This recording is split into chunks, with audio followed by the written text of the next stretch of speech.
Welcome to my quick video on how to replace a handlebar on a Chinese 125. First things first, use a thin flat bladed screwdriver to remove the caps covering the handlebar bolts. Then next, use a Phillips screwdriver to loosen off the screw on the end of the bar end and then just pull the bar end outwards so that it comes off.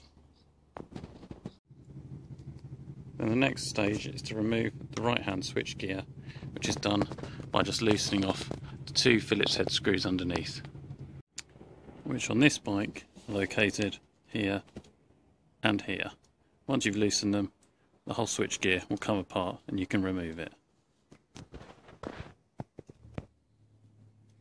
At this stage though, we've just loosened it off, which loosens the switch gear and also the throttle, and then we'll slide the whole off once we've got the handlebars removed. Next, you just use a small spanner or a small socket wrench to loosen off these two bolts on the brake lever and also on the other side the clutch lever.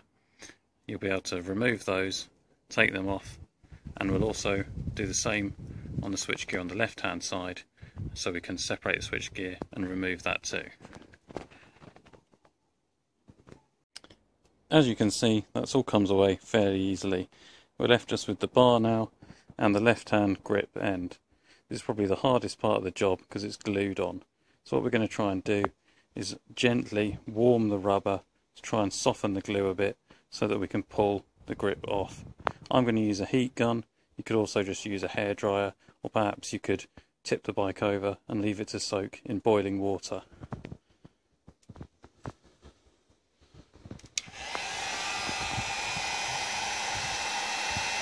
Now that everything's nice and soft, a bit of brute force should mean you can pull the grip off the end of the bar.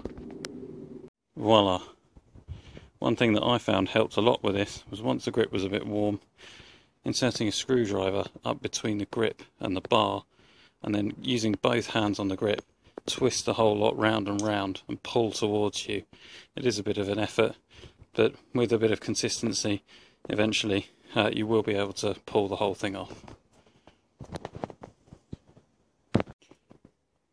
Now that you've removed all the ancillaries, you're ready to remove the main handlebar itself, which in this case, now that we've removed the caps, you can see is held on with 4 Allen bolts. So I'm going to loosen these and then slide off the remainder of the cables and remove the bar from the bike. And there you have it, one handlebarless bike.